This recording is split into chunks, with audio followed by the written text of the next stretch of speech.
Every time Cedar Cliff's Bobby Whalen and Trinity's Tommy Kirchhoff score a touchdown, supporters who've pledged donate to Project ALS in honor of Tom Kirchhoff. That's Tommy's dad, who passed away from the disease. Touchdown and score. It's 6 points for the team, and it's also money for charity. Cedar Cliff's Bobby Whalen and Trinity's Tommy Kirchhoff are best friends and quarterbacks who put the football in the end zone in hopes of giving someone a new beginning. I had the idea to do touchdowns for ALS, and I was just going to do it alone and see how much money I could raise alone. Running 100 yards for more than just points, for a cause, and a cure for ALS or Lou Gehrig's disease, Bobby's idea. I was thinking, and I thought Tommy, I was doing it for him and for his family, so I would definitely want him to be a part of it. My best friend came to me and told me about it, and we don't want anyone else to go through what we went through. The two do so in honor of Kirchhoff's father, Tom, who passed away from ALS, a former Cedar Cliff player. The first thing I did was tweet it out, and the money just started flying in. Bobby says Tom was like a second dad to him. Both quarterbacks wear the number 14 in his honor. It's an honor for us to wear it. It's my dad's number. He's my brother. He's not really a friend. He's always been there for me. I've always been there for him. Hitting $50,000 quickly, the two soon realized they needed to aim higher. For me, it was like reaching for the stars, like it's slim to impossible, but it was like the first week we were there, and I was like, well, I guess we should raise it to 100 now. They hope to raise $100,000 for Project ALS. Donations are made through Pledge It, where supporters vow to give money every time either players score. If you pledge the We Will Win for ALS, you're pledging for every touchdown that Tommy or Bobby personally score throughout the season. And the best way to learn more is to go to pledgeit.org/WeWillWin. If you want to donate, again, pledgeit.org/WeWillWin. The boys have already raised $75,000. Again, their goal is $100,000, and they have until the end of the football season to do so.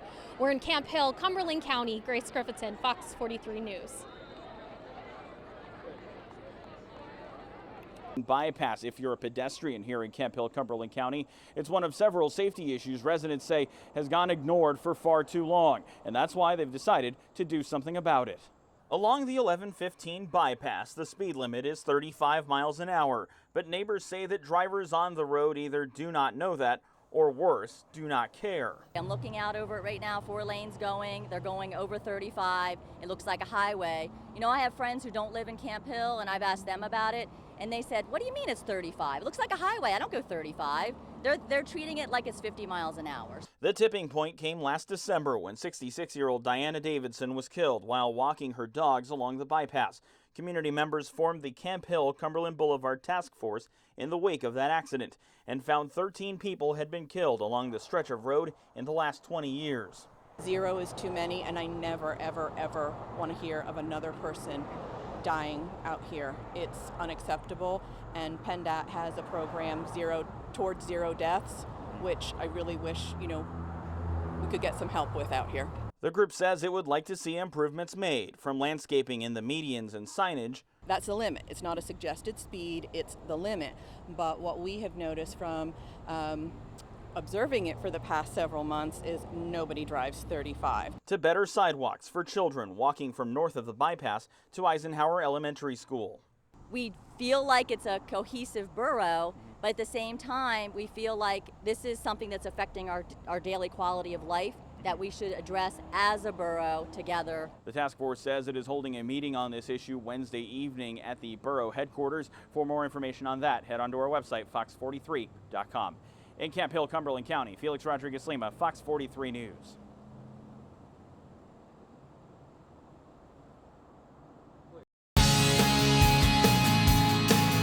Whether it's waiting in line for the doorbusters or logging online to snag a deal, an estimated 164 million people plan to shop this holiday weekend.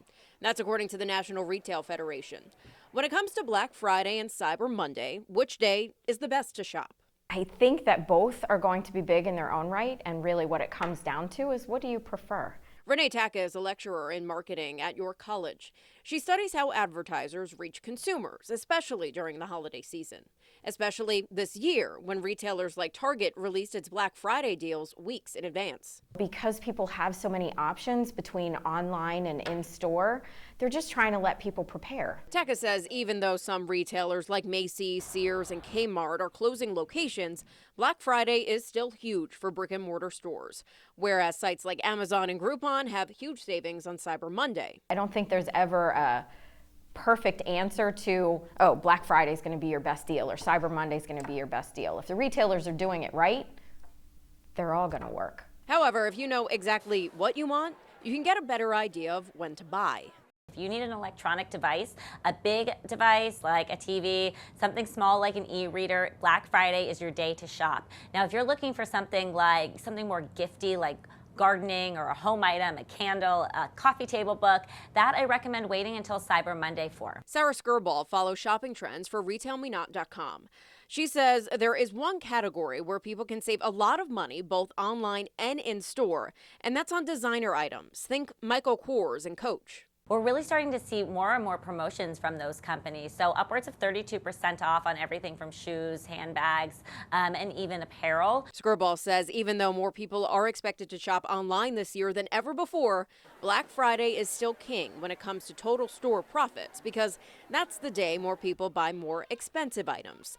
She also has advice for people who plan to wait outside in the cold to save some cash. I do not recommend going out at 4 a.m., but I do recommend going out a little bit early. You know, think about getting up at 7, going over around 8 or 9, because again, the doorbusters, they exist and the bargains are good. In York County, Jackie DeTore, Fox 43 News.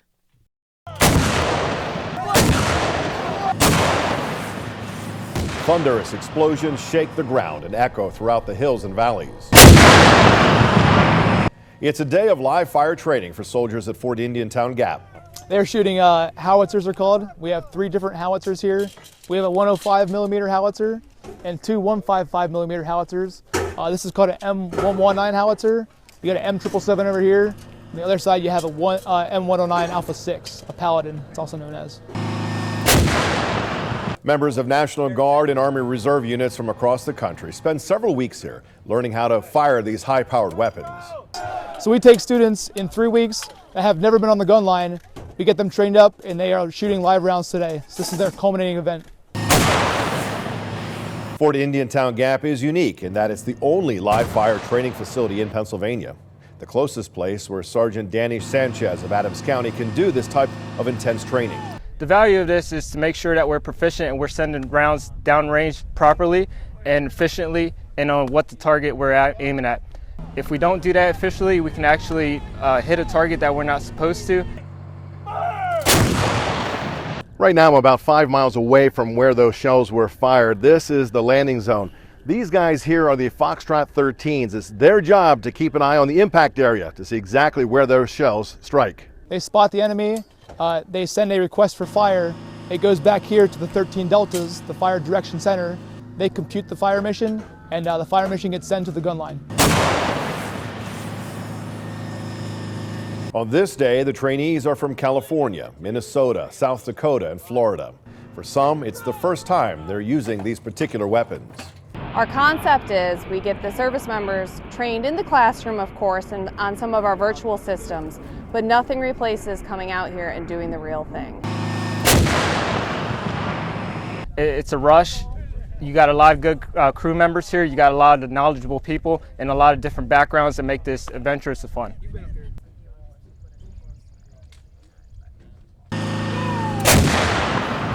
Garcia, or no, Sergeant Donovan, you're going to...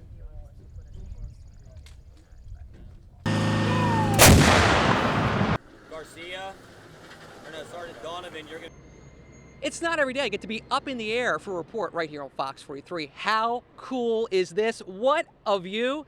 I gotta say, for a PPL utility worker, not a bad day at the office, right? This is our utility workers' office, but they're not here up just to see the view. They're actually here to do work. They restore outages from this bucket truck. They actually install street light lamps, replace transformers, and they also install our smart grid technology throughout our system. When you say smart grid technology, you're telling me there's actually a brain on that power pole over there? Most definitely. It actually, our smart grid technology assesses the situation, can identify where the problem area is, and then it can redirect the power so that our customers have a momentary outage rather than us having to send out crews to actually make repairs. Music to our ears, no question about that. And I got to hand it to you guys. My heart goes out to anyone who has to work outside on a hot day. I got to try on some of the safety equipment that the PPL workers have to wear. You get hot in an instant. Add the heat from today.